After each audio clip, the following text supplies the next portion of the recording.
Pagkatapos ng halos isang taon, sasabak na po sa kanyang huling laban si Totoy Bato.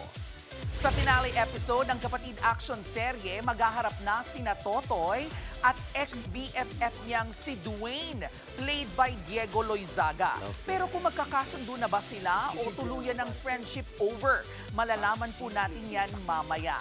Mula sa obra ni Carlo J. Caparas, unang binigyang buhay ni The King Fernando Po Jr. ang role ni Totoy at minana naman ni Kapatid Action Prince Kiko Estrada.